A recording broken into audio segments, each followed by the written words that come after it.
Hey everybody, this is Rydo and we are back to Hearthstone. We are live streaming today on April 5th again. April 15th. We only need to play 15 more priest cards. I barely have anything to talk about and I'm not really getting any comments. So this is really the last chance this next 30 minutes for anybody that wants to want to comment or challenge me or do anything. Do I have anybody online that I really would want to do anything with? Like, nobody except for Loki, which he's obviously doing his own thing right now, and so I'm not gonna bother him. I was doing announcements, and I probably did a bad job of separating this out because now I've done all the announcements pretty much, and there actually was some news that happened, and I could have split that in there. This news isn't particularly that news. It's kind of confusing.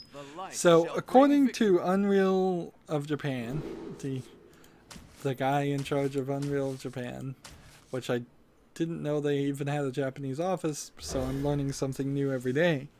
There are 20 Unreal Engine 4 games in development in Japan. Now, the problem with a number like this in particular is I have no clue whatsoever whether that is a low number or a high number.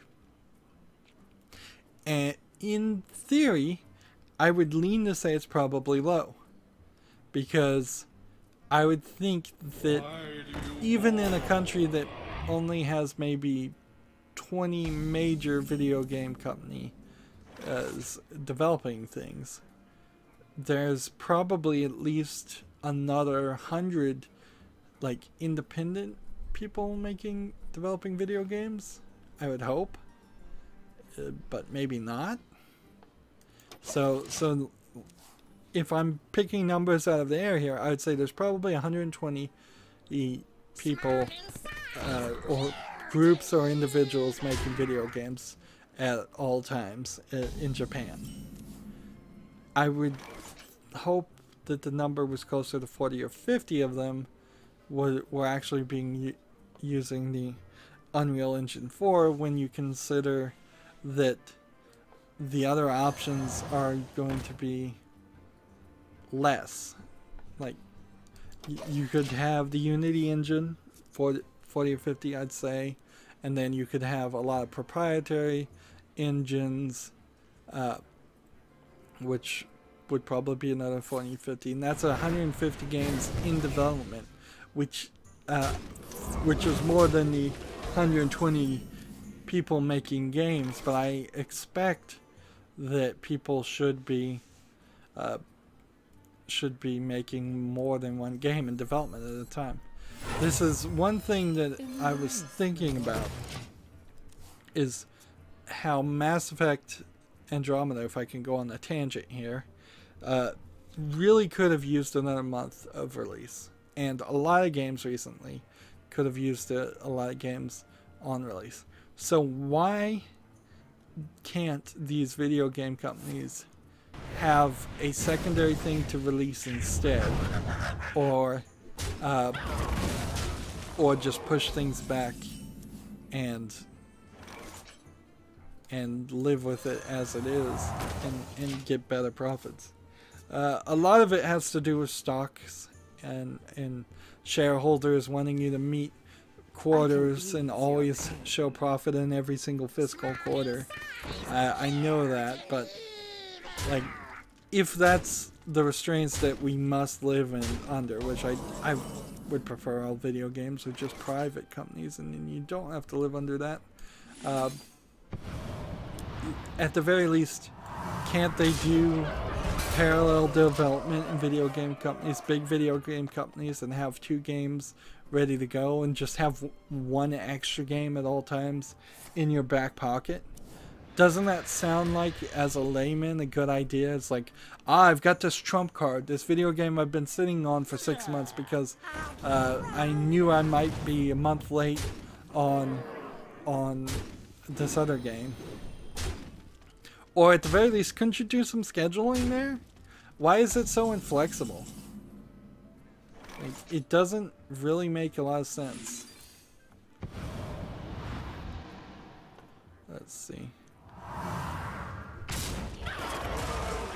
Like, it feels kind of crazy that they just put out bad games. So yeah, I think 20 Unreal Engines is probably low. I think if I'm just making up numbers, there's probably should be about 150 games in all of Japan in development. Remember, when I say in development, that doesn't mean anything really. It means it could be an idea that they've put one line of code to. It could be something that they're releasing tomorrow. So it's still in development there. And since the development cycle of most games is at least 2 years, you kind of already, it's already a very, very broad thing. EA says it hasn't given up on Titanfall 2. There's more content planned, and the more content sounds good. The problem with Titanfall 2 is not the game, it's just the release. So, I don't know how you fix that. Like, I think probably what you do is you rush a Ultimate Edition on Titanfall 2. Just rush it. And say, you know what, we're coming out with Titanfall 2, the Ultimate Edition now. Or whenever they can get a week where nothing is coming out, which right now besides Bayonetta, Titanfall 2 is pretty good. Let's see, I don't know if there's a Call of Duty or any kind of shooter game that's being released anytime soon. So you come out with your Ultimate Edition of Titanfall 2 right now, even though the game's not that old, and in that Ultimate Edition you say all future DLC, everything is ready to go, and you make a big deal about it, and you kind of break ground. And they could be probably the first company to ever do this. It's just like, we're putting out the Ultimate Edition really early. We're in the Ultimate Edition, you're getting everything at a slight discount. We're discounting the season pass tier just for that. You're getting everything that you would have gotten in the main game in the season pass coming forward. We want people to play this game and try it. Mind if I roll need? The other thing you can do certainly is you can try to like do free weekends. You can try and reduce the increase the base a little bit with that. I don't know how much you're really going to get people out to your game. It was really just bad timing on the release. It's really to that same argument. They could have, EA in particular, could have put Titanfall 2 in their back pocket, and when the next game needed to be pushed, they could have just said, surprise, here's Titanfall 2, this other game is delayed instead. So it's replacing that. Let's see, can we make this? I don't think we can, so let's just do this. Because this can't do 7 damage. Which kind of sucks. EA's Peter Moore put a farewell from his job in the video game industry to become the Liverpool Football Club CEO. He put out a letter and video. The one thing I want to point out here is that the article I read that wrote this said he put out a heartfelt letter, heartfelt farewell letter and video. That's editorializing, and frankly, it doesn't really add anything for you to say it's heartfelt. It's just there to be sensational, like so much other sensational journalism. It's a very small thing and easy to overlook, certainly, but you should just state the facts, ma'am, to quote Dragnet. It's like, he put out a farewell letter. Do I know, as the reporter, Or does the reporter who wrote this title know that it was heartfelt? No, you don't actually know that, so it's not factual, because you can't look into the heart or mind of anybody and see if it's sincere, if the sentiment is sincere at all.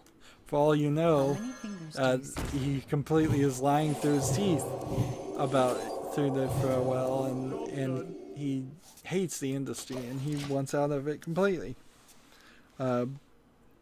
So don't report things you don't know, even when it's small things. The small lies become big lies, always. So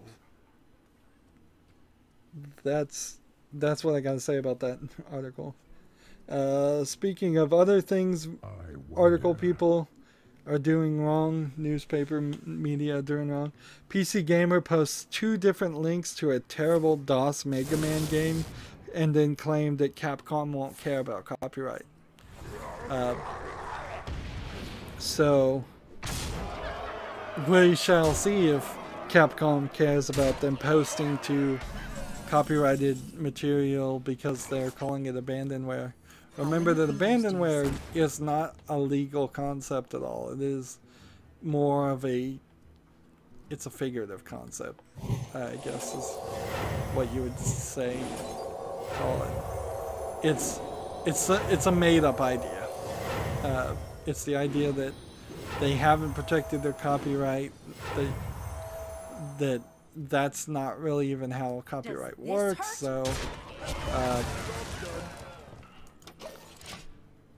so you know, I don't think you actually have to defend your copyright too much to ensure you still have it. So yeah, Capcom, being a Japanese company, probably will care.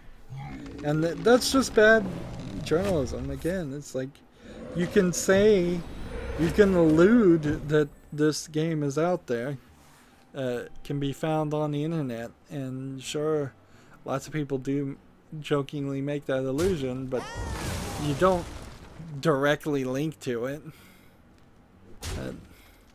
That's the one thing that the Japanese video game companies were always terrified about in the first place, is that any online video game site was just a bunch of pirates going to torrented things. And here you've confirmed their suspicions, which you shouldn't have done. Let's see. What can we do?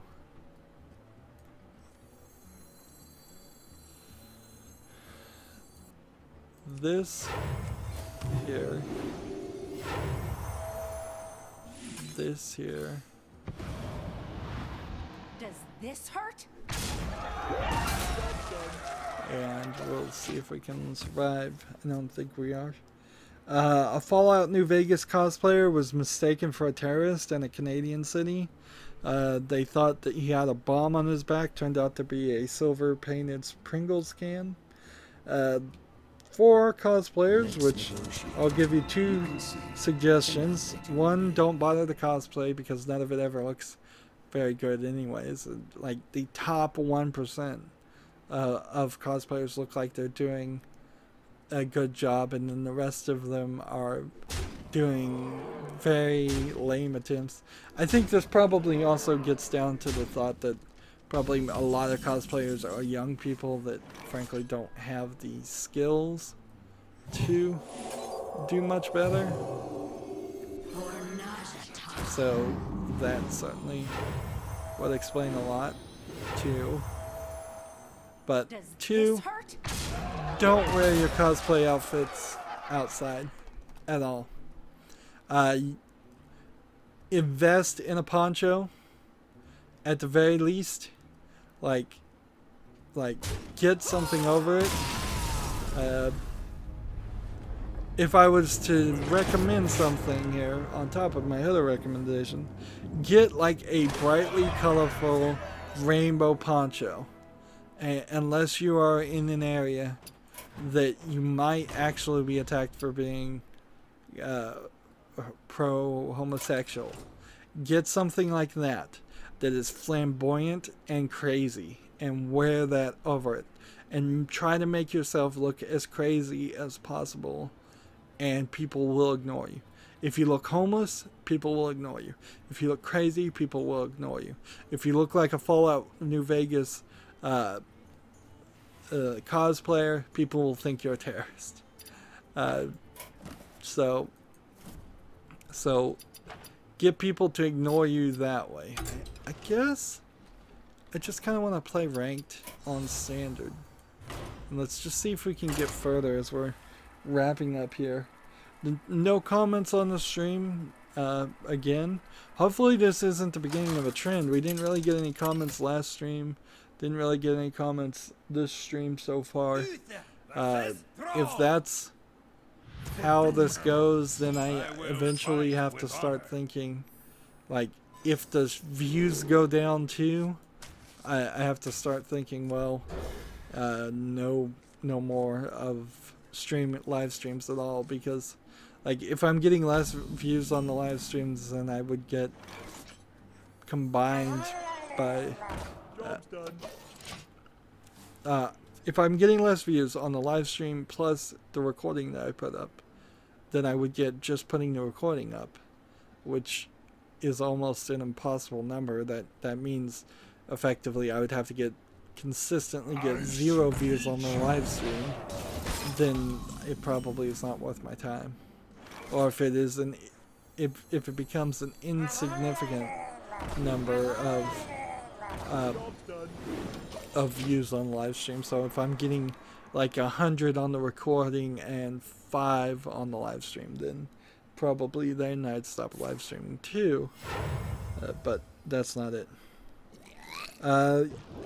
Yeah, don't wear your cosplay outfit. Have a second change of clothes. You're gonna need a second change of clothes almost certainly at any convention anyways. The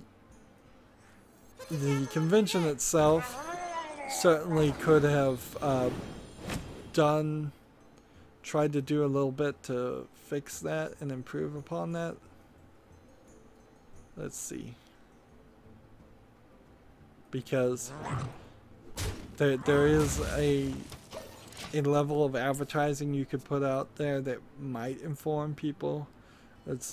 But you can only put so many signs so far from your convention center. You can't blanket a town. So if somebody's walking to a bus stop in their cosplay thing, if they're walking from a hotel that's 2 blocks from a cosplay convention, people might not see it. And people are crazy about thinking bombs are everywhere, considering there's been very few actual bombs placed in the United States recently at all, or in North America even. Like, the biggest one we had was like the Olympics bombing and, well, no, what was that? The Boston bomb. The Boston Marathon bombing, that was much more recent, but yeah, it's not happening a lot. I guess I'm just gonna go ahead and kill this guy so we can start doing damage. But yeah, you should be in your regular clothes, and then, or at the very least, the picture I saw, which might have been a mock-up, he should have not had his mask on. He should have tried to cover up his things. He needed to look approachable. There's kind of a master class on this, and it's all about misunderstanding, and there's almost always going to be a chance for misunderstanding, so you got to do your best to try to reduce that so you don't end up being thought of as the terrorist. Reporting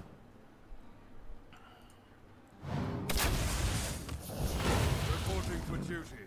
To battle. That being said, I don't know the full story, so they may have the police may have rolled up on him and said, "Hey, what you doing?" And he goes, "I'm going to the convention center," and they go, "Okay." Of course, I don't know if that's it. I also missed a great opportunity to do a terrible Canadian accent. But I think I'll leave it at that. Moving on, Bandai Namco is teasing a new game with the hashtag Prepare to Dine. It's almost certainly another one of these games where you run around killing animals and getting the meat from the animals and then cooking things. Oculus has filed a motion to request a new trial against ZeniMax. That was very expected to happen. There's a good chance it will be denied, but maybe they can make some claim that now that the guy, I forget his name, is no longer working for him, maybe they'll try to make some argument that the guy that testified and made them look bad was working for the other side, or something else happened.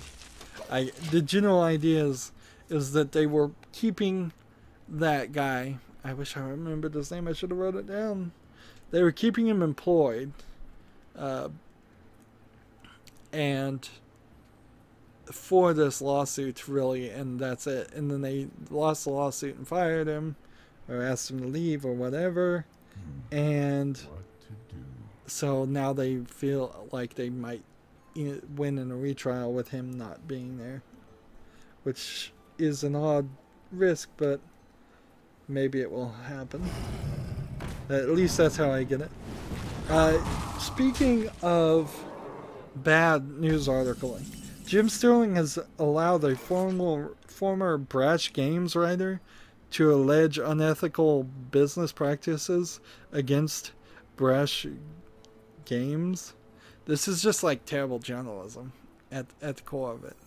Like, so somebody no longer works for Brash Games, and maybe all is true that they don't pay their writers and they remove attribution and they do all kinds of shady things. They change review scores and stuff. I've never heard of Brash Games. I'm not on my radar. Probably never gonna follow them.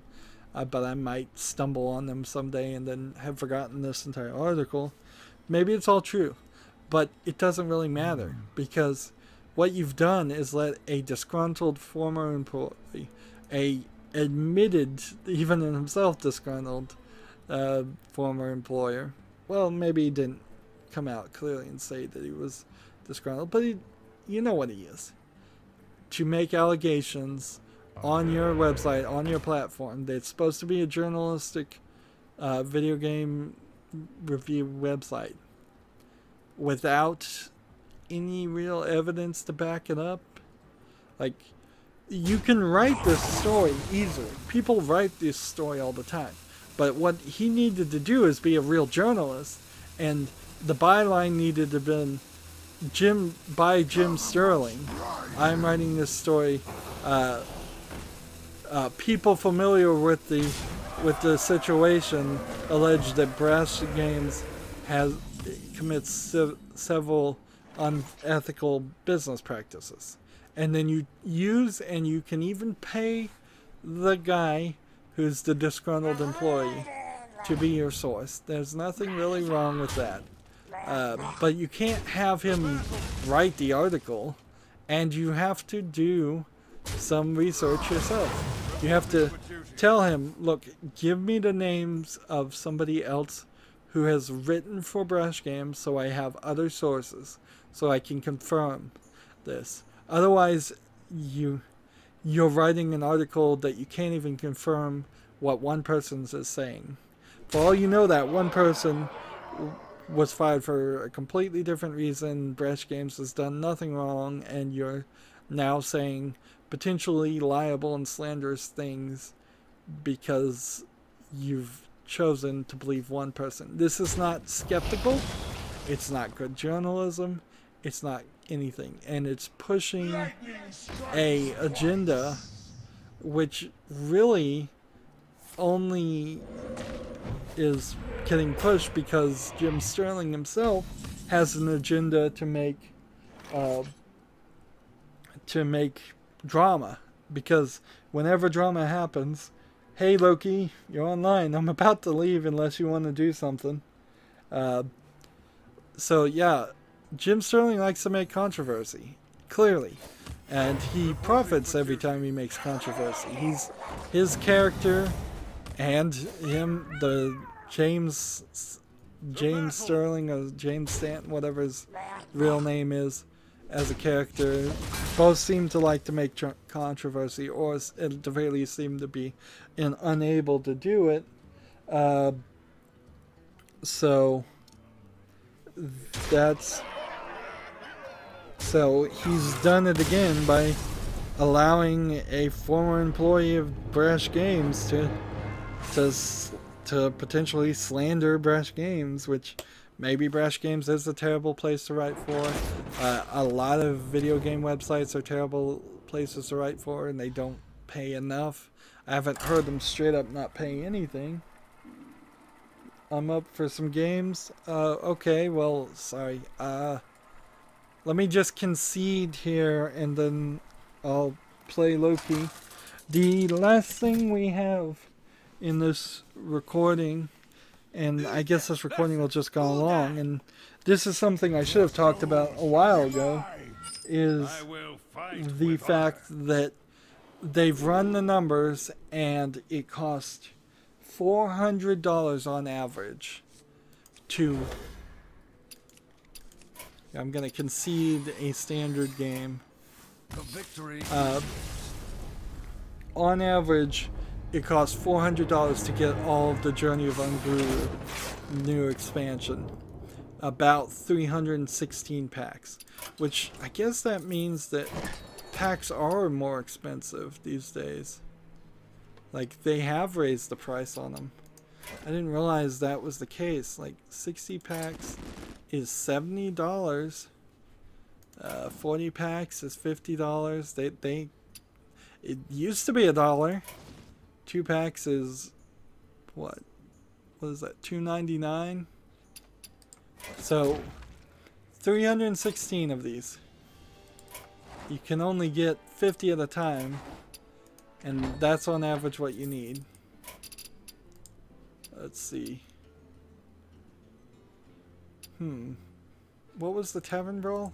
Let's see if we want to play the Tavern Brawl. Stolen Spells? No. We'll just play a Wild Duel.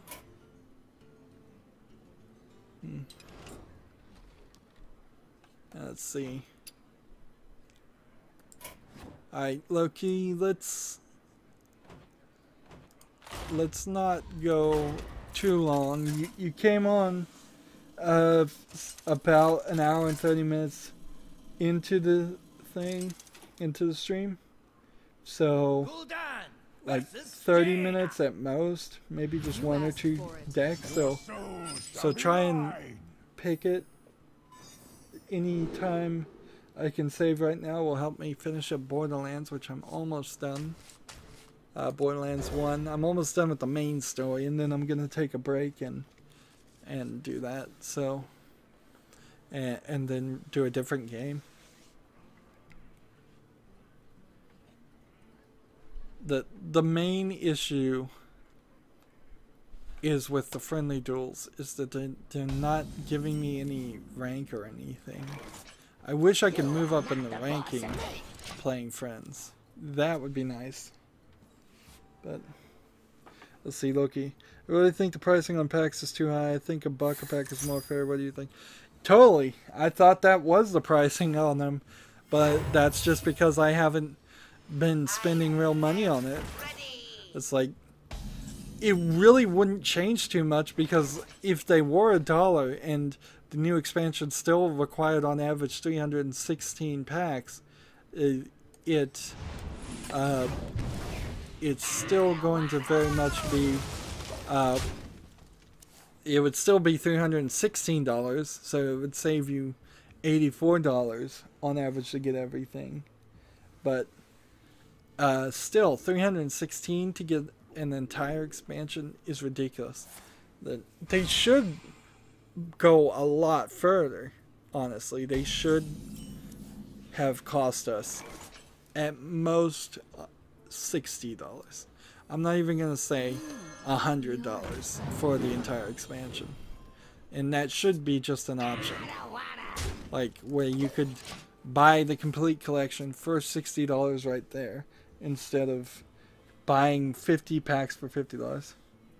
It's more like $1.50 or 75. Yeah, right now, I don't know what the exact calculation there is, but it does seem to be about $1.50 for a pack, which is way too expensive. Maybe in the real world it's not that expensive, though. I haven't looked at what a pack of Magic cards or a pack of any of those cards actually are these days, so there is, I suppose, a possibility that by the marketplace that's true, but I also think there's probably a lot more people playing Hearthstone online than there are people buying Magic cards or any of those games, because I personally, being outside of that community, think it's a small, tight-knit group of people that will certainly continue to play Magic, but I don't think there's a significant increase in the number of people that play Magic or any of the other games. Let's see. What does this one do? Draws a card every time we discard. As the master wishes. Let's see. Who's next?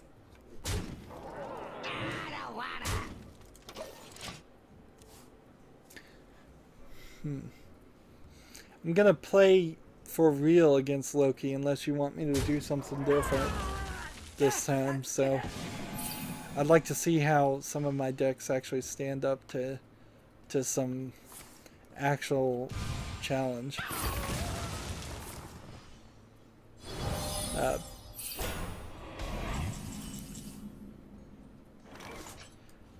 But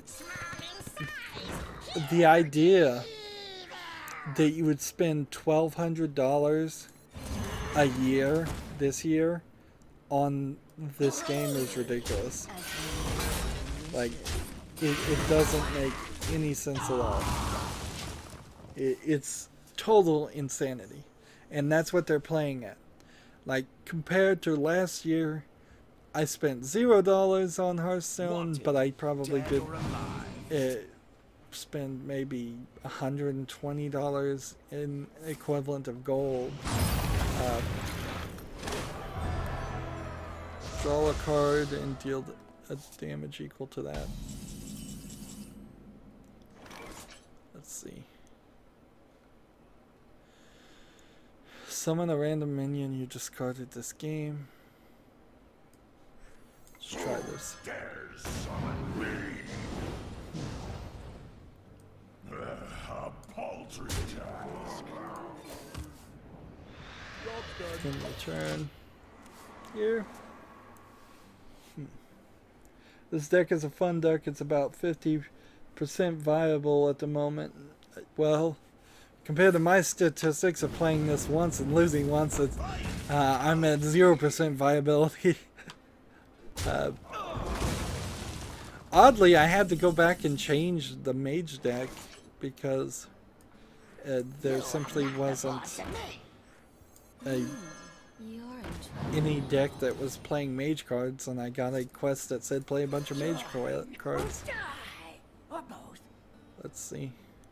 I'd like to kill this guy, but if I do, he'll spawn another one. So we'll do that instead.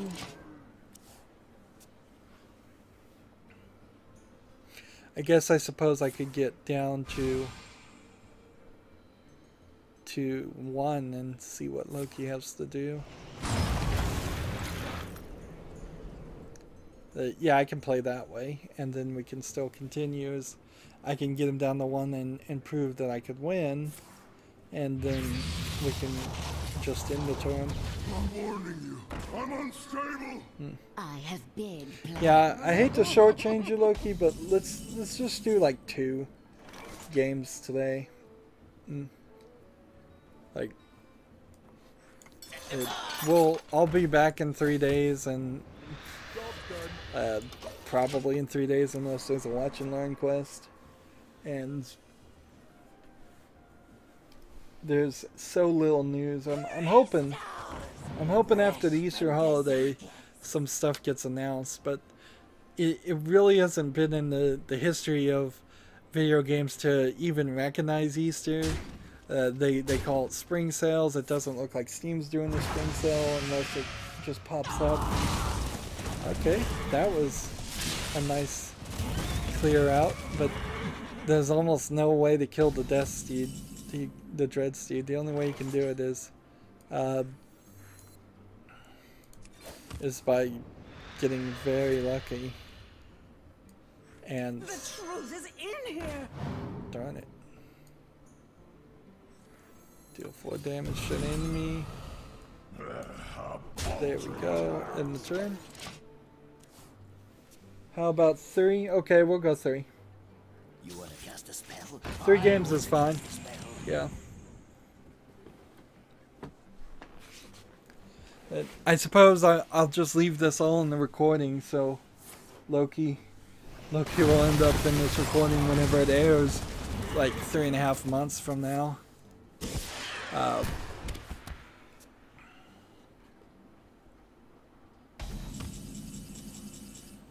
So this is kind of what the live streaming looks like if you're just watching these recordings after the fact. Oops, what? Oh. I swear I didn't mean to do that. I wasn't paying enough attention. Well, now I have a 50% accurate thing. Accurate deck. Let's see. Quest Murloc's attack. Shield Silver Charge. This is the combo. Let's try the combo deck. There.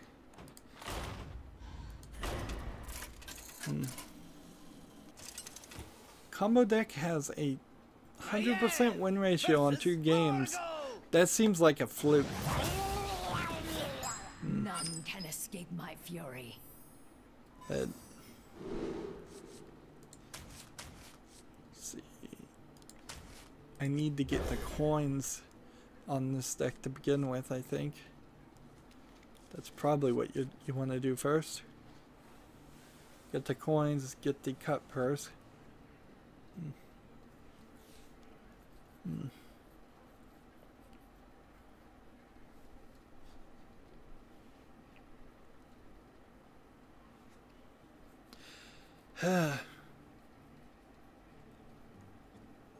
I am giving it some small thought. I probably wouldn't be able to do it for about at least a year, even if I worked towards that goal for a year.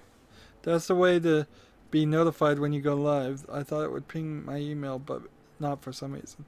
Well, did you click the bell when you subscribed, Loki? Because that's what's supposed to notify you. Also, if you have the YouTube app installed on your cell phone, that should also notify you. There is a slight delay if you have Gmail, and probably a slightly longer delay if you don't have Gmail on a cell phone, for how often it polls the server for expansions. But it has definitely been reported, even for people that have subscribed and clicked the bell and have the app, the YouTube app installed and running on their phone, that even then that you don't get notified. I could schedule things, but I would schedule it. If I scheduled any stream, I'd be wrong most of the time, and I just don't see a real reason to do that and mislead people. Justice is mine. But Loki in particular, doesn't it say when I come online, if you're watching down here, when I'm busy? Like, if you're already in Hearthstone, which you seem to be in BlizzardBattle.net a lot. YouTube is crazy though. YouTube is getting crazier and crazier, and there's really not a great way for me to personally be able to fix it, or any YouTuber to be able to fix it.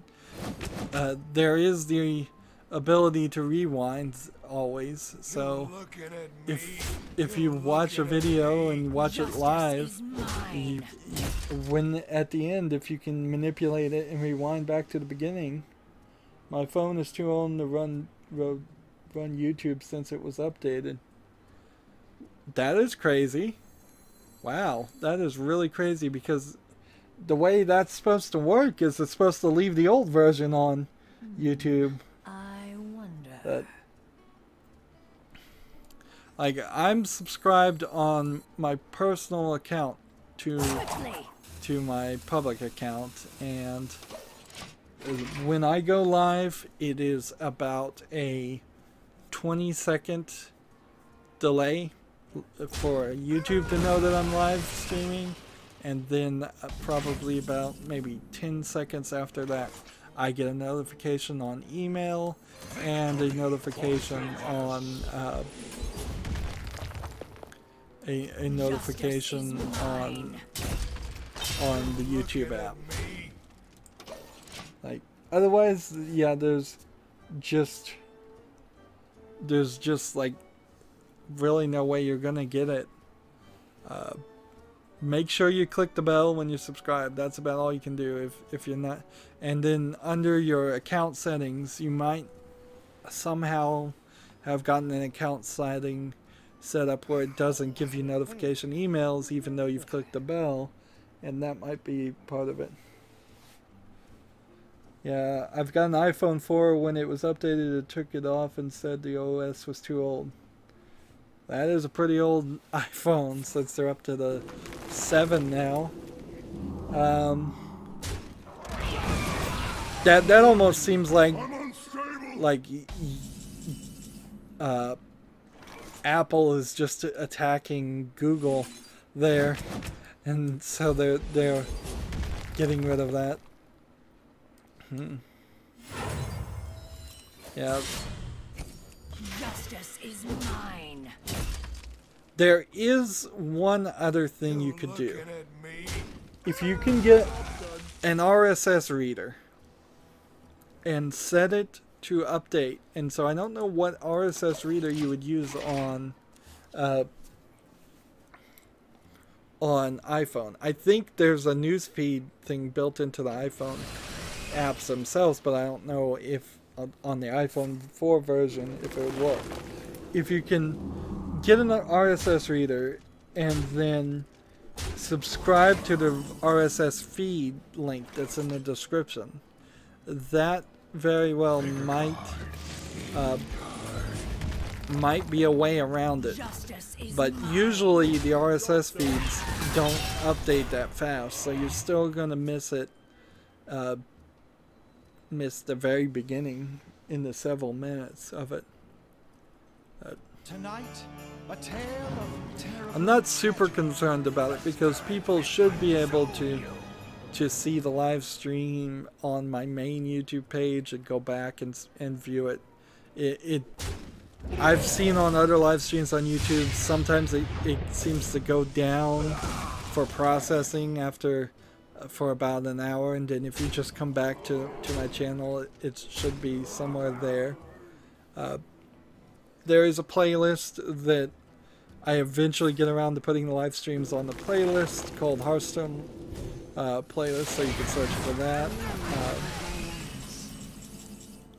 But in a lot of ways, it is definitely a case of YouTube just doesn't have their whole system set up very well. Here, I have lost pretty badly here.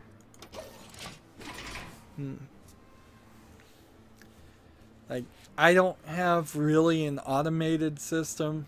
Oh, you can. Oh yeah, totally. You can also follow me on Twitter. When I go live, Twitter tells you. So if you have a Twitter app on the iPhone 4, you can use. You can also, everything that gets put on Twitter also goes to Facebook, so you can follow me on the Facebook thing, and that should be pretty fast too. And then even Tumblr and Google+.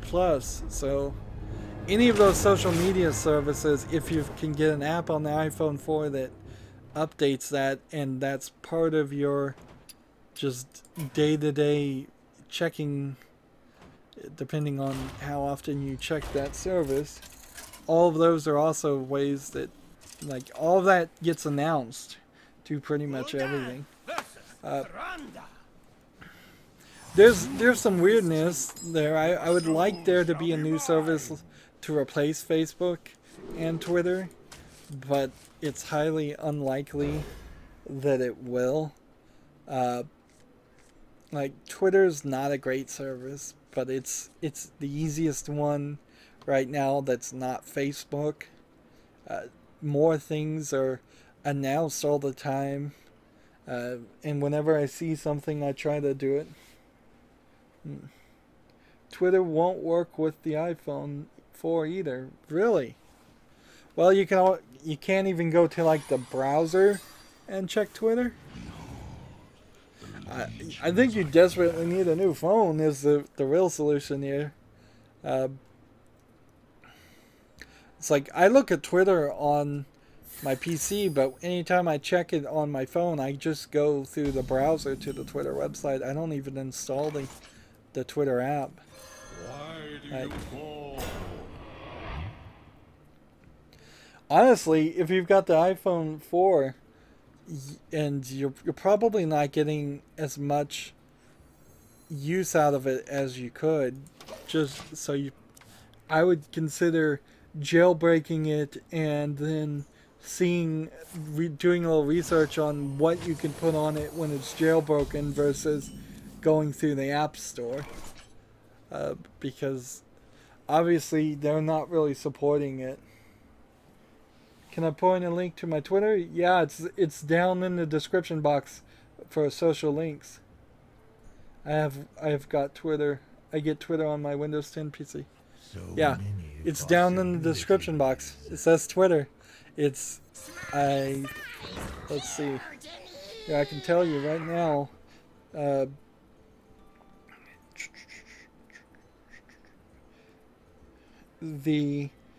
It's twitter.com/@RYDOOFALL, which is the login I always use when Rydo is already used. So Rydo of all.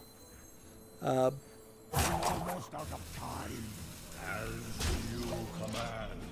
But yeah, there's right above the computer setup section, there's links to the Google+, Facebook, Tumblr, and Steam, which I don't think Steam knows if I'm going live, but everything else can. And all of that's automated, so like that is most definitely something I'm interested in knowing too, is how many people just see my live streams and aren't getting the notifications. Like Loki, for example, you're missing at least 4 or 5 daily recordings that are going out if you're not getting any notifications, unless you are specifically going to my channel. Yeah. The problem with the description box, and probably why you didn't see it, is that it's not shown by default. It doesn't show everything, so you have to scroll down further. And I do my best about that. I have the Unicode pictures, so you should be seeing some cute little pictures next to everything on that first line, which is all you see. And so I have it written like the description and the social media links and everything, and I tried my best to make that make sense so people would click the upside down triangle and read it all, but almost nobody actually does read it, and it's a well-known fact that nobody gets down there. Destroy one of your mana crystals. That's one we can drop. What does this one do? Summon a random minion that you discarded this game. I wonder. How about this? this, this, I'm unstable. and then we'll do this, Dare summon me. and then we'll do this, and then that one, and then that one.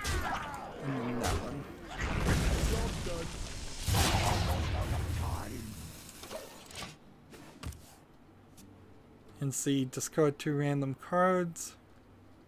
Works pretty well here. I go to YouTube daily, yeah.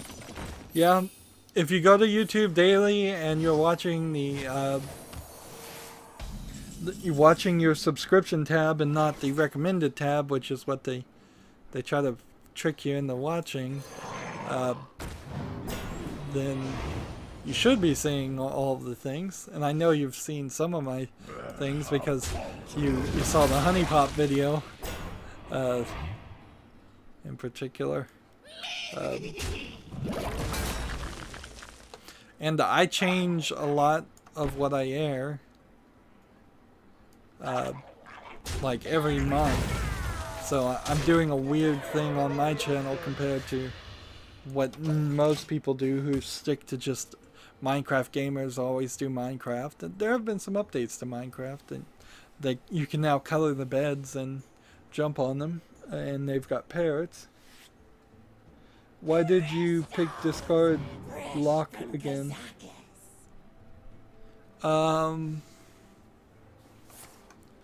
Discard lock. Because I have 2 decks that are discard decks somehow. I don't know why I did end up with 2 decks like this. Like, there's... I'll have to look at that. I was playing different warlocks, yes. And I somehow ended up with 2 discard warlock decks in building all of them. I don't... You've caused me to question myself, Loki. That's certainly something I need to look at and see what the difference between them. One of them is specifically built around renouncing, and it has Renounce Darkness in it. And I think the other one is specifically built around discarding. And so one deck has slightly more demons in it, and one deck has slightly less. You can see this is a 0-2 win ratio on this deck, while the other deck was a 1-1 win ratio. So they are different. Variety. Yeah, not very much variety going on here. I'll pick something different for Warlock. Again, we'll go one more. How about that? Let's see, play this. And we'll do that one. And let's do that one. And let's do that one. And that one.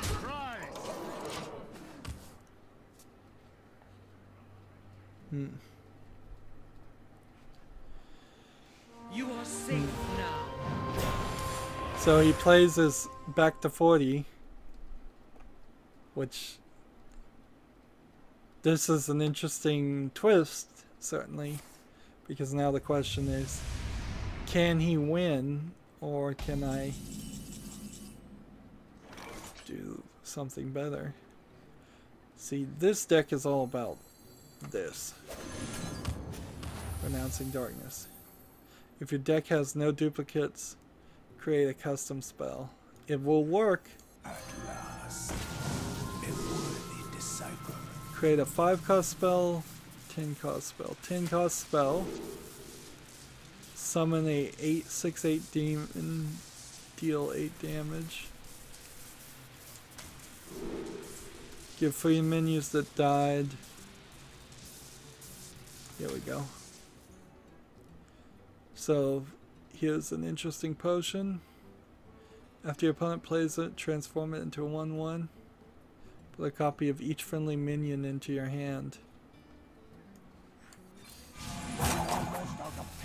There we go.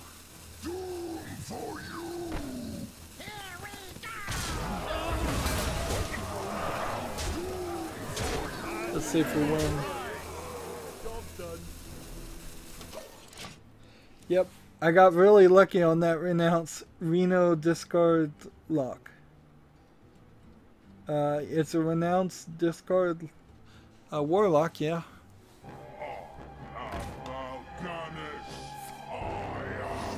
How did you get that card? Let's see. This is the one I would want to play. Let's see if we can do it. Do we have anything that will do this? And then this. And then we do this. Serve or die.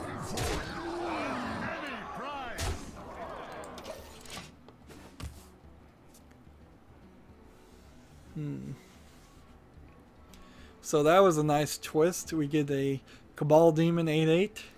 We have a 3/2 that increases with each discard. We have a Taunt. And we have an Imp. And see, I can play him again. I wonder. Too. Where is he? This jungle hides many secrets. If your deck has no duplicates, create a custom spell. Who dares summon me?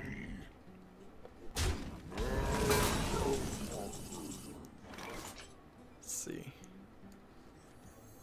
At last, a worthy disciple. 10 cost spell. Give your minions +6 health. Gain 10 armor, I guess. And then summon that. Interesting. Deal 2 damage. Serve or die. At any price. Total corruption. Total power.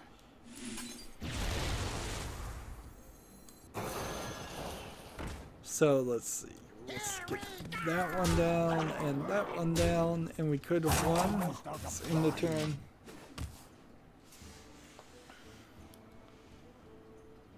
Welcome to the exhibit.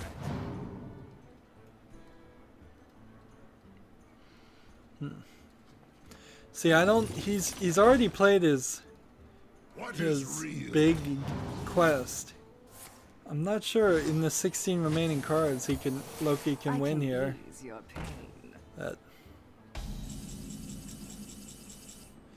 Because I feel like I could just do something like this, and then that's Serve or die. play this, and just end the turn, I guess. And the fact that I've renounced darkness really didn't even change the gameplay too much, because I played that magic spell that gave me back a copy of everything. He would do some interesting things if he can change, if he can kill these two and maybe eliminate some things.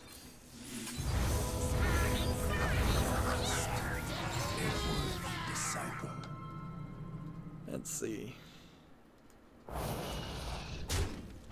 Again, I could win.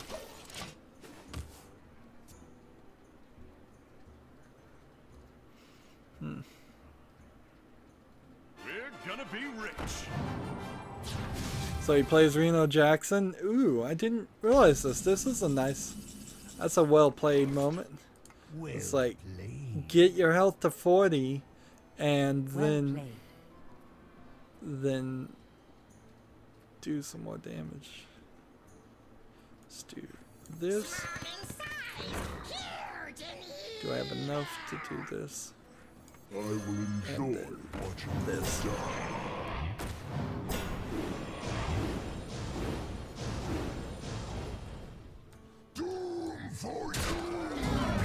So it gives me some more health to take away from him.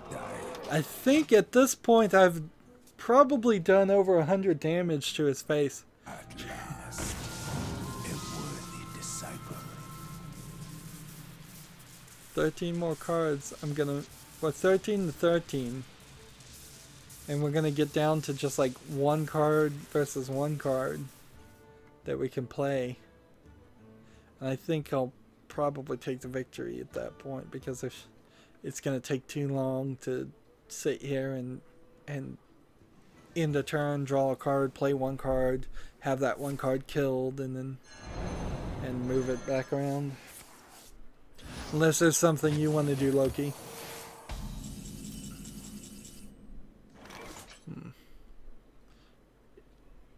You can use my hero power any number of times.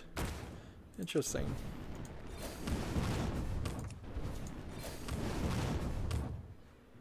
So, kill that. Serve or die.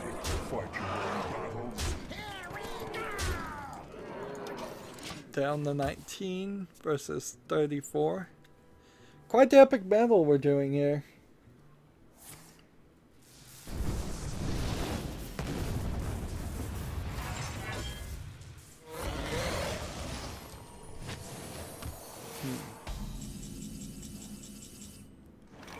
Add a random mage card to your hand. And play this. And then do this. Here. Here. Here. Good. So I'm out of cards, so I'm just going to take the victory. Unless he can turn it around this turn. And then we'll play one more game. I know I said 3, but this is either 4 or 5, but that's fine. Like, even I feel like I haven't played that much Hearthstone today. And I'm not even a big fan of Hearthstone. And friendly menu. Alright. We killed that one. And then we killed that one. This. This. This. That. And then I have enough damage to do everything. No, because I lost my character that let me use this hero ability as many times as I wanted.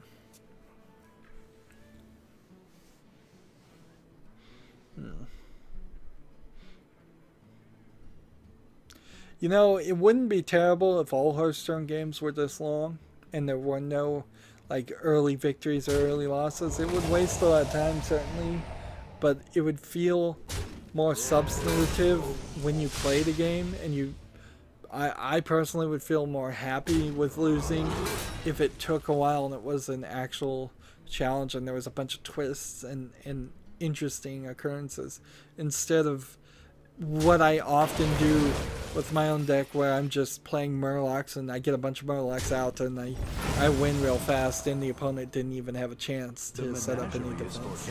Like, even when I win that way, I'm happy it saved me time, but I'm not really happy with the experience I've had. That video games are supposed to have some challenge in them, and if it's too easy, it's just as bad as it being too hard. I found that with Borderlands 1, as I'm playing it, is that it's somehow, since it's probably the 5th or 6th time I've played that game, it's become really, really easy to win. And I'm going through sections that I specifically remember being really difficult, and they're easy.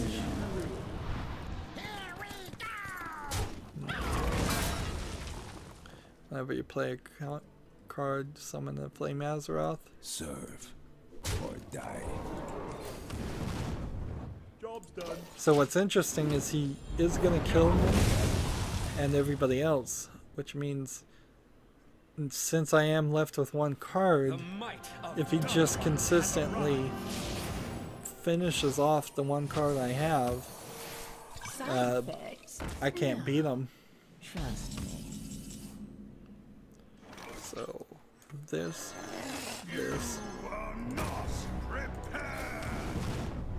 Job's done. Now if I could just get this to do one extra attack, or just this attack and this attack, and we'll win.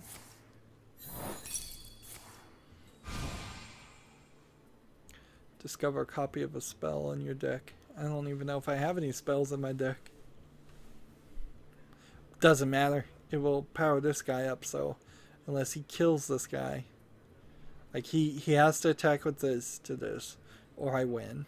And he then has to find a way to kill this with this. Which means he has to do one more damage.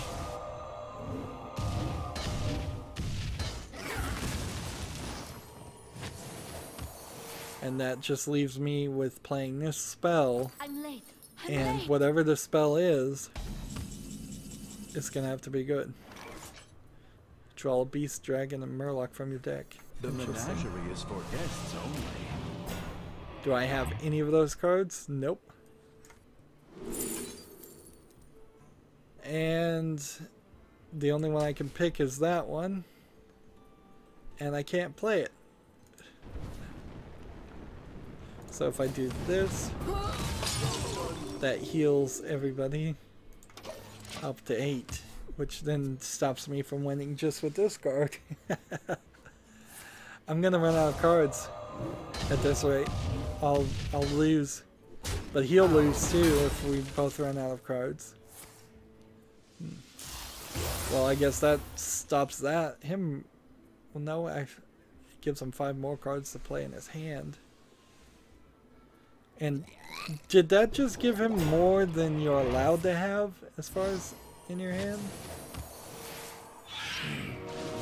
I don't think so, because if that was the case, that would be a little unfair. That one way, there's only one way in the game to have more cards in your hands than you're supposed to be allowed, and that would change several other cards. He's playing Pyro here, which, if I ever killed it, would be an issue. Alright. I could kill this guy and get through there. But I don't know what to do. I don't know what to do. Save this card, I think, and see if maybe I get the other copy of this, since I only have 6 cards remaining. And then if I can get him below 12, then I could win. But if I can't,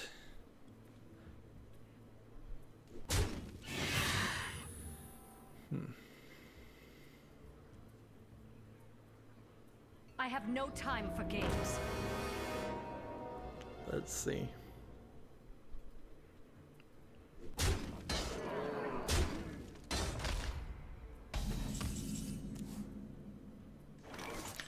Add 3 copies of arcane missiles to your hand.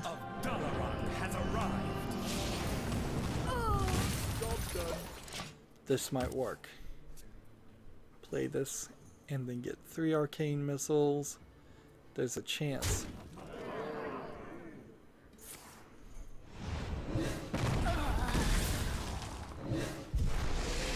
Oh Do you no. have the artifact? And he's gonna replace all his cards with legendaries.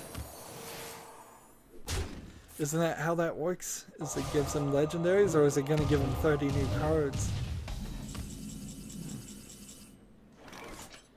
Do this. And try to keep his health down. I think he can win.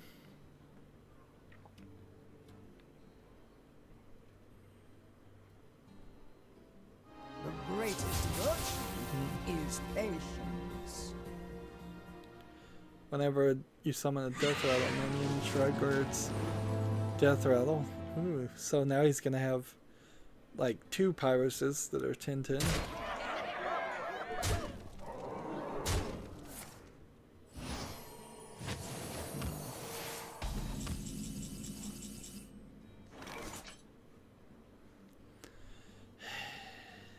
Let's see.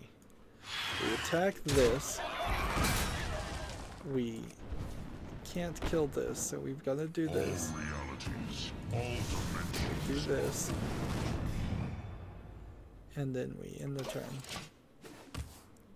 We've got 7 mana worth of doing 12 damage. So if he doesn't heal the next turn and doesn't win the next turn, I could win.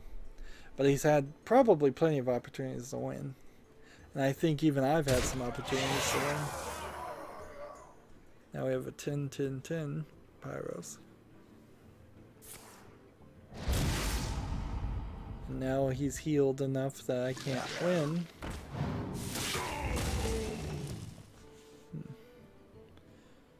Of course, if I stalled and had him draw cards. I said we were going to do another one, but I hate to go back and forth on this, but we've been playing this game so long, I think I do want to call it a recording. Sorry, Loki. Next time, 3 more days, you'll probably see me on Twitter or something.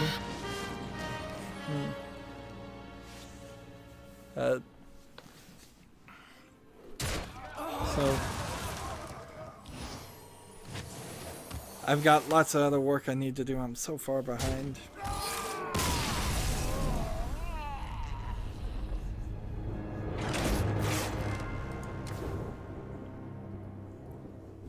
So yeah, sorry to go back on my word there. We did do like 4 games. Thanks for playing, Loki. As for everybody else, as always, I ask you to like, share, subscribe, comment, and thank you for watching every second of my videos. If you want to friend or follow me on basically any social media sites, as Loki just found out, those links are down below in the description. Thank you for watching. Have a good evening.